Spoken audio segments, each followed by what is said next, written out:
Welcome to Animal Posse, the podcast dedicated to the people and rescues making a difference in the lives of animals. Today, we're shining the spotlight on one of the most impactful community cat efforts in St. Bernard Parish, Louisiana. I'm joined by Robbie Denny of the St. Bernard Parish Community Cat Coalition, the driving force behind the Snip and Tip TNR program. We're going to talk about how this initiative is reducing the stray cat population, improving community health, and giving these animals a safer, kinder future. Hi, Robbie. Welcome to the show. I am looking forward to talking about TNR in the parish. I'm good. Tell me a little bit about yourself. How did you get started doing this? I moved to St. Bernard Parish almost 7 years ago. And one of the reasons I left Jefferson Parish was because I had a neighbor that didn't like my cats and gave me problems and actually trapped one of my cats and dumped it in City Park. I did get him back because I had him chipped. So when we decided we were moving, we were looking for a school for my son to go to. That was number one. And number two, I wanted to make sure I had more cat friendly neighbors. And so when we pulled up to this house we bought, I saw cats run around the neighborhood. I said, these must be cat friendly people or cats here. And I talked to the neighbors. Yeah, the cats are fine. They don't really bother us. And I was like, okay. So I took it on surface level and didn't think anything about it. And we bought the house and we moved in. And I suddenly realized I was living in the middle of a cat colony of about 20 cats that were breeding. And I was like, okay, I didn't know this was going on. And then we started doing things like going to McDonald's or Popeyes, pick up food, had kittens jumping out of the bushes. And I'm going, what on earth is going on here? I've never seen this. I've never seen anything like the cat population in St. Bernard Parish.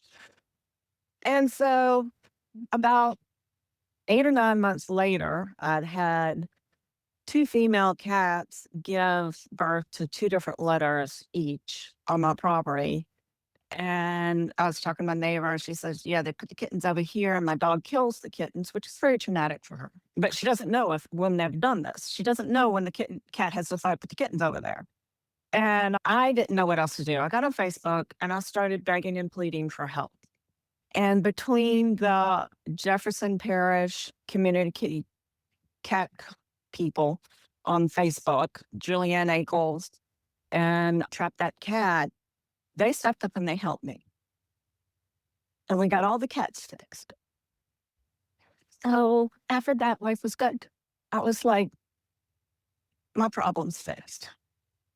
In the meantime, since I'd asked for help somewhere along the lines, I was on every rescue group, every lost and found group, everything.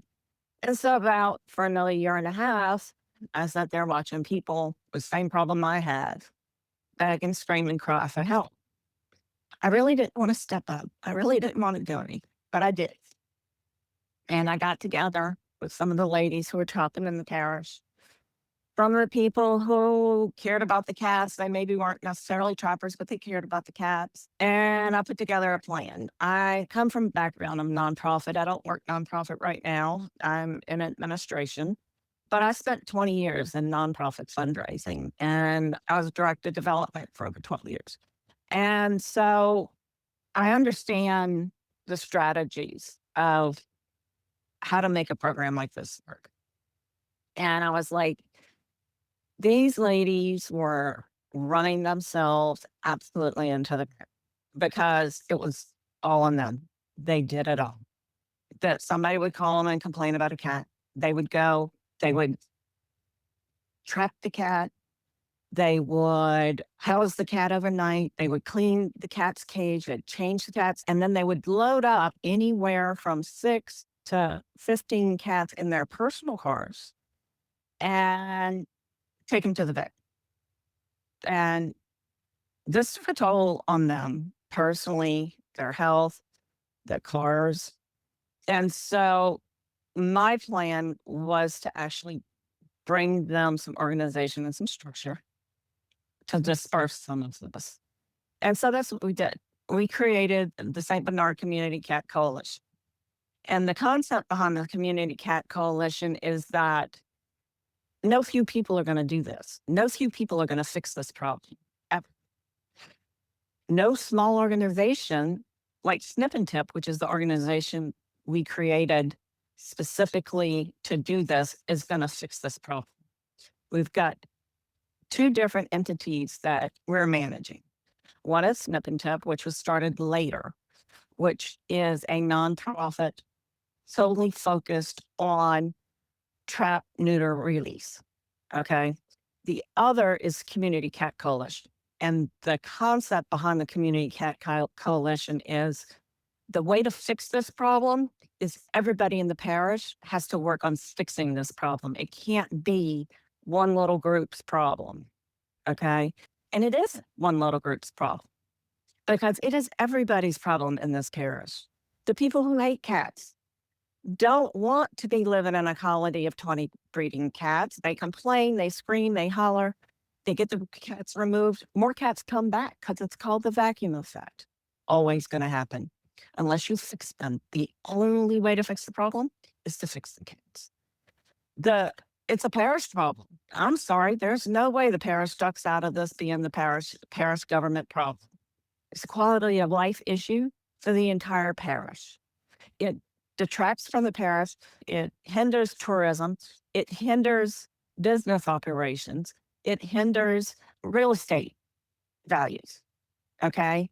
I've heard stories about people who were trying to sell houses, and then there's a colony 3 doors down, and the people come by, they're supposed to have an appointment, they see the cats, they leave. So the point is, we have to get the pet cat population under control. Cat lovers are all in because they care about the cats and they want the cats taken care of. They want them to have as good a life as they can have, even if they're feral and you can't touch them. Cat haters, we hear from them now and then, but they really ought to be all in on this too. Because if you hate cats, you should be wanting to stop the problem.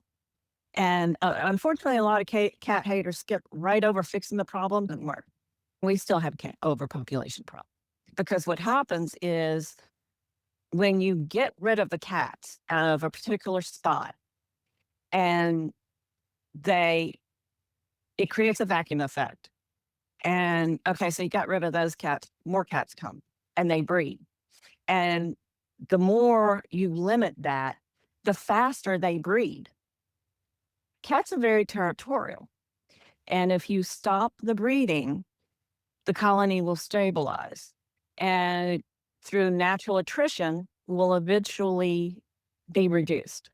And I can tell you, I started with 20 cats almost practically outside my door, and I'm down to 6.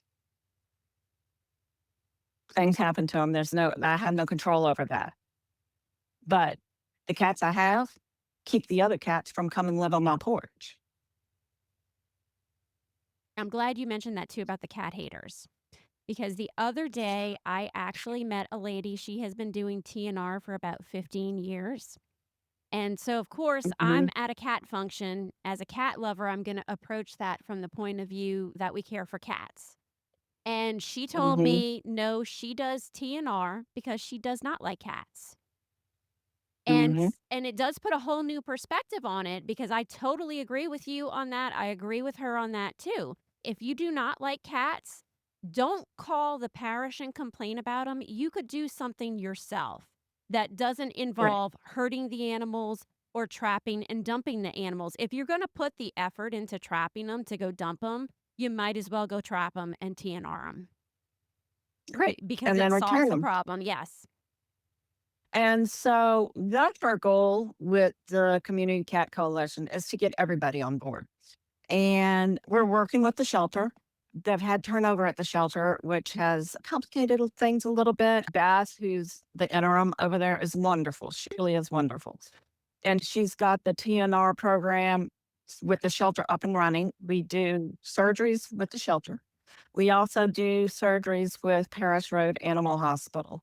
Dr. Chris is absolutely fabulous. They give us anywhere from 25 to 35 appointments every other Wednesday. He is very dedicated to us, but it all still costs money. Okay. It costs money. And that's where the businesses need to step up. That's where the parish needs to step up. There needs to be money and funds and education allocated towards TNR in this parish. A lot of people don't fix cats, not because they don't care, but sometimes because they can't afford it. And other times because they really don't understand a cat's nature. They get this cute little kitten. It's a female kitten. And oh, I'm just going to keep it in the house. So I don't need to fix it. It's never going to go outside. I'm just going to keep it in the house and it'll be fine. That kitten hits teenager. That cat is going to find a way out of your house. And when it comes back, it's coming back pregnant. And then people are all surprised and shocked. It came back pregnant. Now what? Now I got to find homes for the kittens. Oh, yeah, welcome to the club.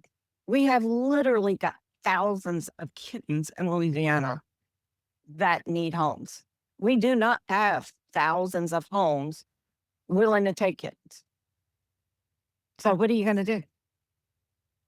You got to stop. You got to stop the breeding. And so pet owners have to step up too and take responsibility. And whether they go through a low cost program like ours or whether they go to a private vet, they have to start understanding the impact that they have. Male cats, people, oh, I'm just going to fix the females because males can't have babies. Oh, yeah. A female cat in South Louisiana can have 8 to 10 litters a year. It's crazy because we don't really have a winter. Okay. So they can have 6 litters a year and they can have anywhere from 1 to 12 kittens a litter. And that turns into a huge number very quickly. A male cat can literally impregnate hundreds of cats every year. They can impregnate 5 cats a day. So if you don't fix the male, you're just making the problem worse because if they're not breeding your female, they're going around the corner breeding the next female. A lot of people don't realize that a male cat will wander up to 3 miles away from their home to find a cat to breed. Yes, and they're the ones that are gonna be more of a nuisance on your property. The females will Oh, go into yes. heat, and when the females go into Yes. heat, though, that's gonna be for a very short period of time, but the males are always gonna be male. And they're always going to be spraying and fighting and hunting. And so if you fix that male, and I can tell you because I have a weird colony, my cat colony, I have 2 females and the rest of them are males. And that's reverse. Most colonies have only a few males. But the males, once you fix them, most of them stop spraying. Most of them stop wandering very far and they stop fighting. So you're not having these cats show up on your porch with these eyes dangling out of their head, going, oh God, what do I do now? I can't even touch it. It puts people in horrible positions. But even if it's your owned cat and it's male, okay, now your owned cat has got out and it's decided it's going to travel 2 miles down the road to go find a female. And the family's heartbroken because they love this cat. And now this cat is gone and lost. Maybe he comes back and maybe he doesn't. So pet owners who love cats need to get on board too. And this is where we need education done in the parish. We need lots of education done. And this is one of the areas I'd like to see the parish actually helping us. There's lots of ways we could do programs. I have door flyers that can be put on people's doorknobs. I had those made up with the intent of getting involved with the school and maybe having high schoolers help us do community service and pass out community information. The parish has a channel. We could be doing TNR education on there. They could be putting this information on their parish website. There's lots of things the parish could do working with us and that doesn't cost the parish money beyond costing money. Now, I'm not saying I won't ever ask the parish for money because our shelter needs more money. our shelter needs more money designated to TNR. They need more money overall, but they need more money designated to TNR so that they can help get this problem under control. I keep being told, oh, y'all are doing the work of God. This is wonderful. Thank you so much for doing this. I appreciate your thanks. But if you're really grateful, I need you to step up. And I've met with the administration. I've met with parish council. Parish council was very supportive. Unfortunately, my meeting with parish council came right before the staff change at the shelter. So things got a little muddied. I actually am after the administration of this parish, the parish council itself, to sign our community cat coalition agreement. And it's a very specific agreement that's drawn up that states the intent to be dedicated to solving this problem and to attend at least 2 meetings a year of the Community Cat Coalition, where ideas can be brought forth, action items can be created, and then we can go forth and we can have a plan and we can actually implement. I haven't gotten those agreements yet. I'm still working on it. My next up, we have several businesses that support us, which are absolutely wonderful to us, and we appreciate that. But one of my next steps, now that the Chamber of Commerce has a new director, is I'll be reaching out to them because we need to make a presentation to a large group of businesses, a place I know that they gather. You can get them in one place, but we need more businesses behind the Community Cat Coalition, understanding that if you want the nuisances around your business to stop, then you need to be behind TNR. We went through, and Barbara Myers is our vice president. And I can tell you, I've been dealing with some personal stuff. I have not been able to do a lot of things that I've done in the past. And Barbara has been holding this thing together all by herself, her and Becky. Becky takes her everywhere she goes. And those two work together as an amazing team. But Barbara schedules our appointments. She talks to the people. She does the education. She runs the traps. And we need the businesses to get involved. And we need the businesses to donate money. And we need the businesses to help us find trappers. Some of these people do. Okay. We have one of the auto shops down on Parish Road has made over a couple $1,000 donation because she's paying for her own cats to be trapped. It cost us approximately $65 on average to fix a cat. Okay. So we have to fundraise for that. I'm not rich, can't come out of my pocket. So we have to fundraise to get that. And this lady said, I'm going to give it to you. Every cat you fix for me, I'm giving it to you. And so we fixed all our cats. Barbara and Becky, somebody reached out to them. There was a huge problem at the oil shop. Okay. They were told there was 15 cats there. At 35 cats. Now, $65 per cat, 35 cats. Do the math. We spent thousands of dollars fixing those cats. They went back because there was still 2 or 3 left that they knew they hadn't gotten yet. But they had taken about a 3-month hiatus, and they went back to check to see if they could get those remaining few cats to make sure that colony was all cleaned up. Cats were gone. So they started asking, what happened to the cats? Where's the cats? And they finally found out one of the owners paid somebody in a white pickup truck $10 a cat to haul off these cats. Wow. So did you ever Where find are them? these cats? No, we never found the cats. I have no doubt the cats are dead. Now, in 6 months, when the shop is covered and another 30 cats, they better not call us. Were you able to get law enforcement involved with that? I had a meeting scheduled with Sheriff Palmer a few times, and because of my personal life and issues, I had to cancel it a number of times. It's still on my list once I can get settled down and get things going again. We have one of our members who informally met with Sheriff Palmer, who said that he's 100% behind this program as long as the cats go back where they came from.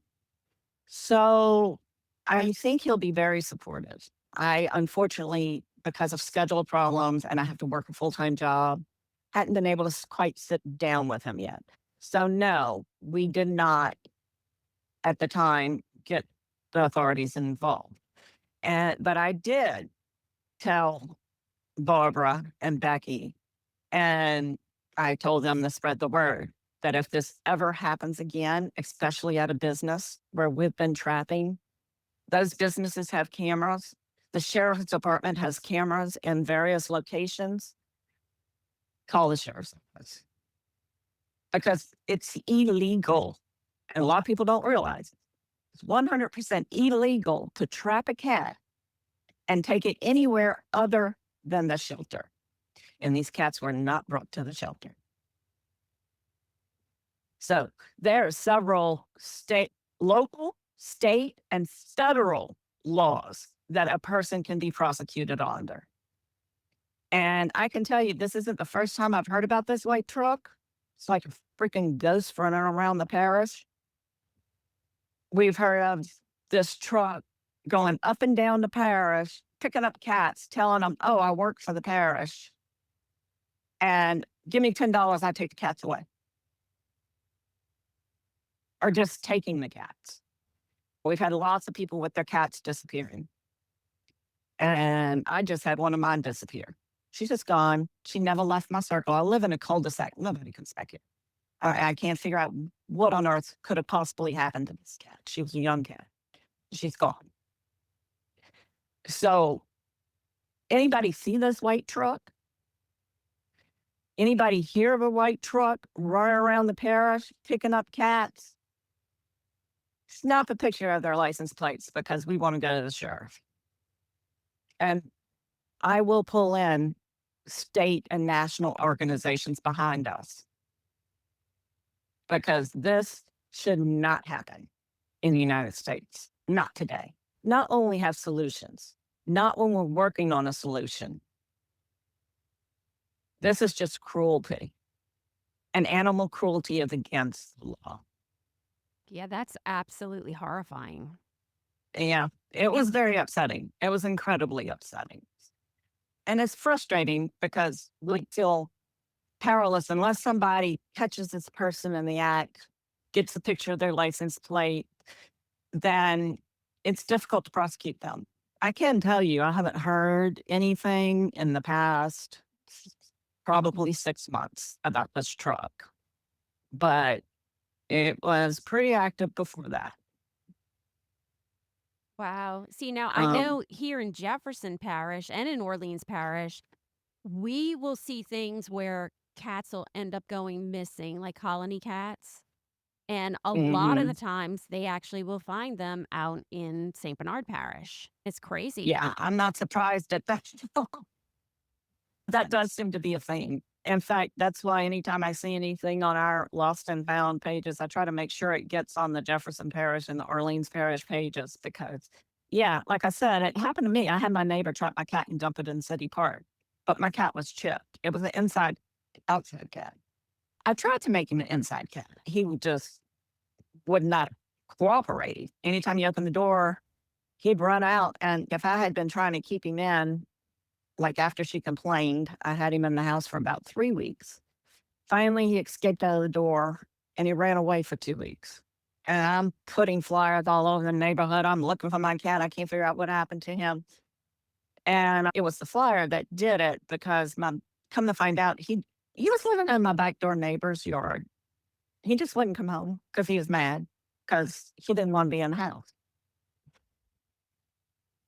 And so I got him back that time. And then he escaped again. And I'm going to go around and knock on her door, but I hadn't had time yet. It'd been about 4 days. And I received a phone call from a man who had found my cat in City Park, taken it to the vet, and gotten the chip. And he says, I really like him. Would you be willing to let me have him? And I was like, well, as long as he has a happy home, because I'm having this problem with this neighbor. And so he says, I'll try. So he kept my cat for about a week. And he's just an ornery, cantankerous cat. And he refused to go along with his cats. And so he's, I'm going to have to bring him back to you. I said, that's good. I'm going to bring him back. It was shortly after that we moved out here to St. Bernard. But yeah, so I know exactly what they do in Jefferson and Orleans Parish. And I'm sure people here in St. Bernard Parish do it too. But I will say, I lived in Broadmoor. I lived in Bucktown. I've lived in French settlement in the middle of nowhere. Okay. I've never seen a cat problem like what they've got in St. Bernard Parish. I've never seen. And the funny thing is, and Barbara and I went to a training a while back, and one of my favorite things that I took away from that training is people want to blame the feeders. They're like, oh, if you stop feeding those cats, they're going to go away. No, they're not. Because, yeah, somebody was feeding the cats here irregularly. She was coming from the North Shore and she would feed them maybe once a week. And when food was gone, it was gone. My neighbor across the way, one of the first stories he told me was how, oh, the cats don't normally bother him. She doesn't hate cats. He says, but showed me his leg. He's got this 5-inch scar. And he said, one day one of these wild cats was eating out of my dog's bowl. So I wanted to shoo him away. I didn't want him to eat my dog's food. So he went to shoo the cat. The cat turned around and attacked him and scratched him so badly he had to go to the hospital and get stitches on that leg and still has a scar today. So people blame the feeders. People try to pass laws against feeders. People try to stop the feeder. Guess what you're going to get? You don't have fewer cats. You've got now starving, aggressive cats. Because that cat that attacked him still lives on my front porch and now lets me pet her. And she never goes over and bothers him anymore. She's not trying to eat his dog food. And one of the things that we learned at this training was that the feeders are actually the key to making the program a success. Because when somebody feeds, the cats learn to trust that person. Your number one chance at catching every one of those cats and getting every one of them fixed is that feeder being recruit them to agree to do the trapping to get the cats fixed. And when you get feeders on your side, then you've got something. Then you can get the job done because the cats are going to trust them. And then they continue to feed and the cats stop wandering. The cats stop spraying everybody's furniture. Cats stop causing problems. They sort of hang around the feeder's house. Yeah, and I would like to mention something about that too. Because one of the things that I always hear from people who are feeding but not fixing, now that's what I have a problem with. If you're going to feed, you need to Oh, fix. yes. One of the things that I always hear from the feeders who aren't fixing is, well, the cat likes me. I don't want the cat to dislike me. That cat is going to dislike you for maybe 2 days. And that's it. And I understand that feeling because I have that feeling. I'm like, I don't want to upset my kitty cats. Some of them I trapped when they were absolutely wild. We did a big trapping. I had the ladies from New Orleans and Jefferson Parish come help me.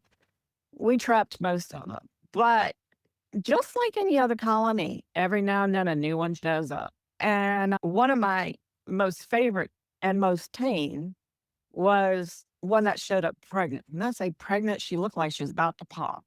So I called Nita. This was before I started our program. Nita, I said, look, here's a picture. She just showed up. What do I do? And I said, do I wait for her to have kids or do I bring her in? She says, oh, no, don't you dare wait for her to have. You get her in here. And she says, they'll take care of that when they go fix her. And I was like, okay. So I tried for 3 days to trap her. couldn't trap her. Finally got her in a kennel, and she lost her mind, can I tell you, when I put her in that kennel. And I threw cover over it, and she still wasn't happy. Like, she was very aggressive in a kennel or a cage, okay?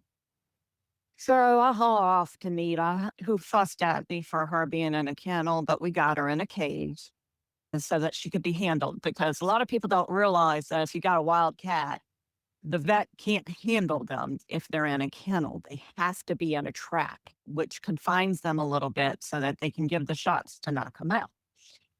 So she helped me with that, and we get it done. And she takes and she gets her fixed, right?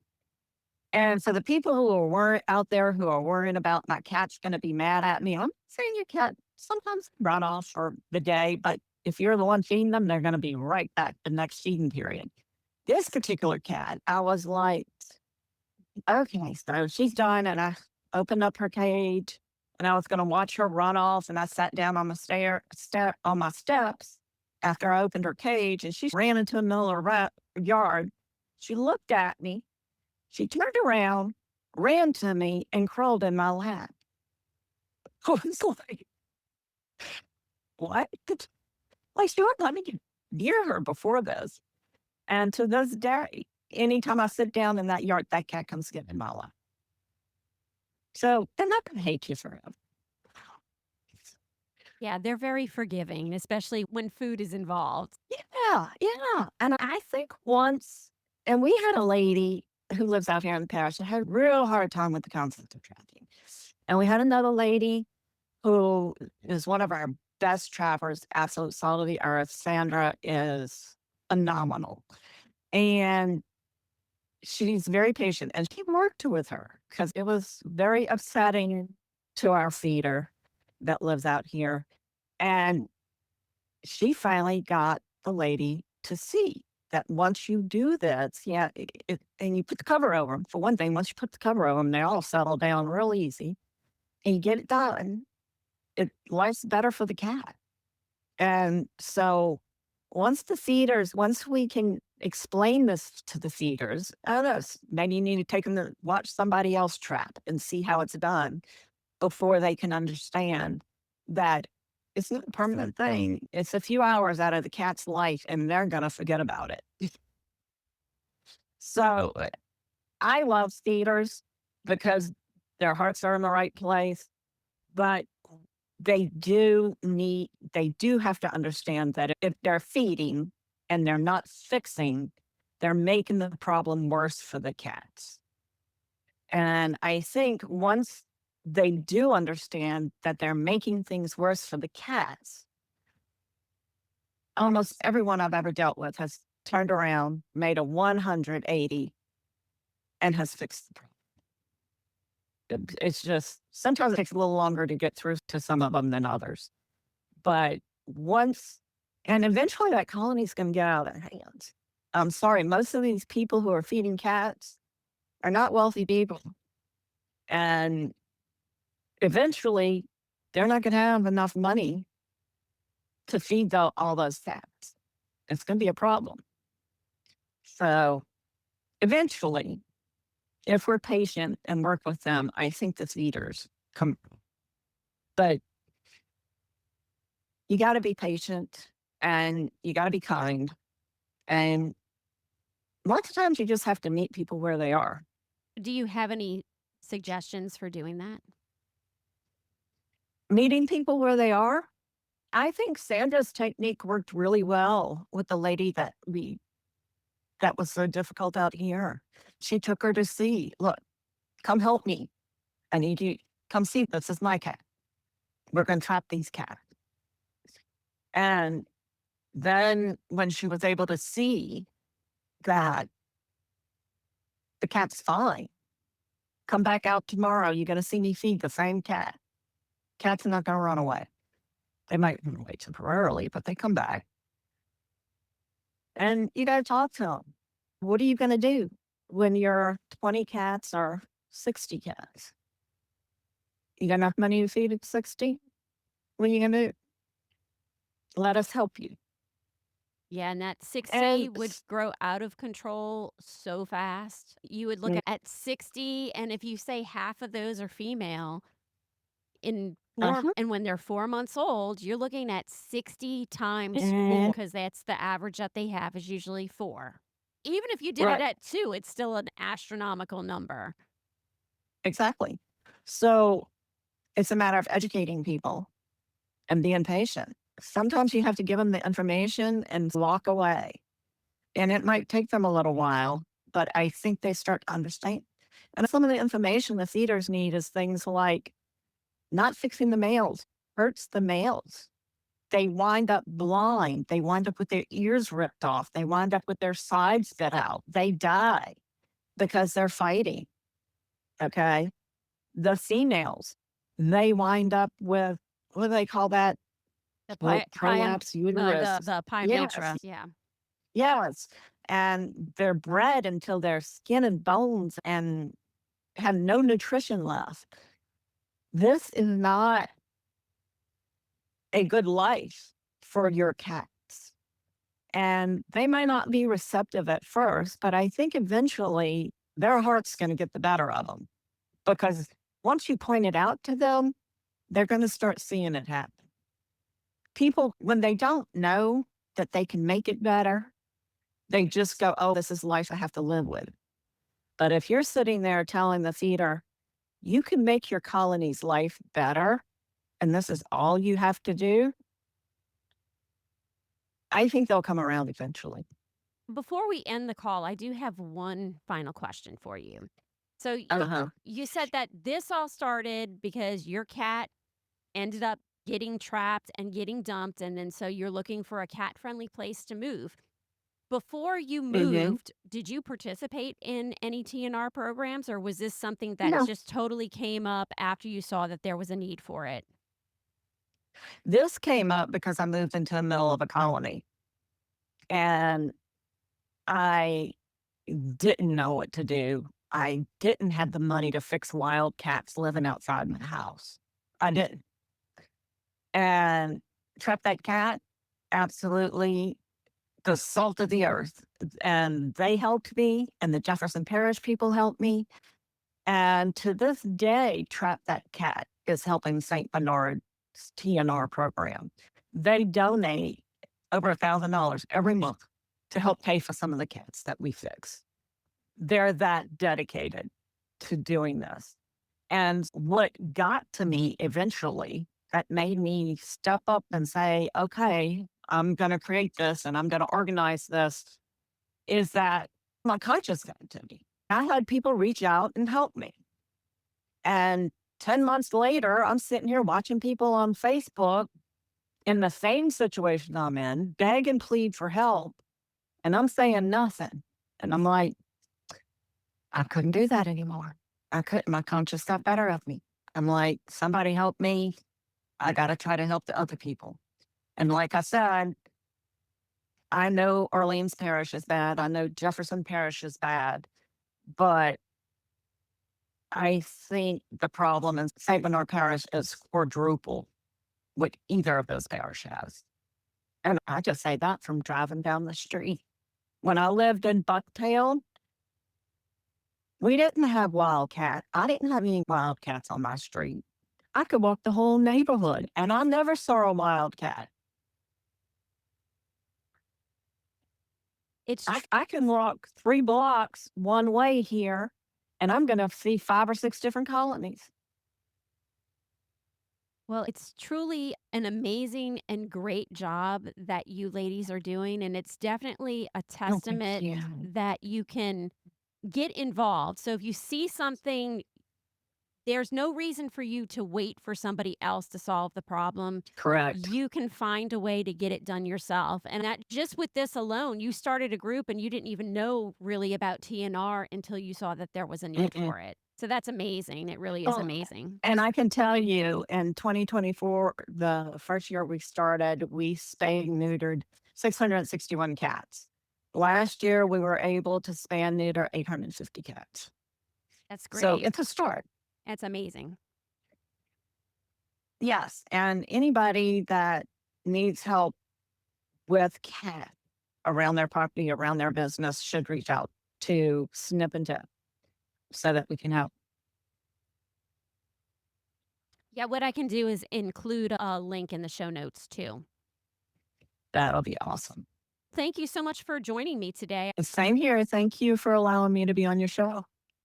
That's it for today's episode of Animal Posse. If you love what we're doing, please consider becoming a member. Your support directly helps us continue highlighting the people and stories that save lives across the country. Just a quick reminder, the views and opinions expressed by our guests are theirs alone and are provided for entertainment purposes. They don't necessarily reflect the official position of the show, and this information should never replace the advice of your own veterinarian. Thanks for listening, and we'll see you next time. Bars in the night, claws in the fight, whiskers twitch and tails take flight. They're calling in stories to spin from the wild to the heart within. Broken wings and hopeful springs, we're the voices for these things. Animal Posse, hear the call. We stand together, big and small. Rescue tales, we've got it all. Animal Posse, saving them all.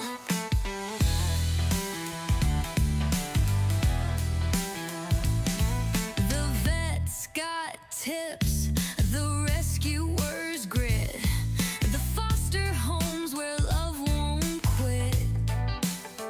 From a pup in the rain to a bird in pain, every soul's worth the strain. Animal Posse, hear the call. We stand together, big and small. Rescue tales, we've got it all. Animal Posse, saving them all.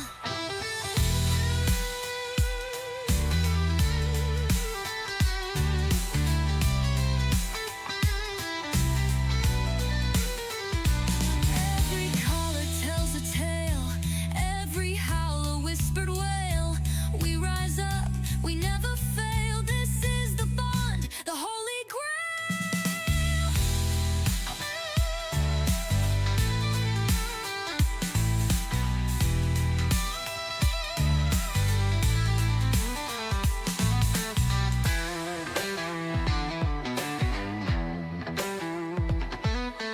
Animal Posse, hear the call. We stand together, big and small. Rescue tales, we've got it all. Animal Posse, saving them all.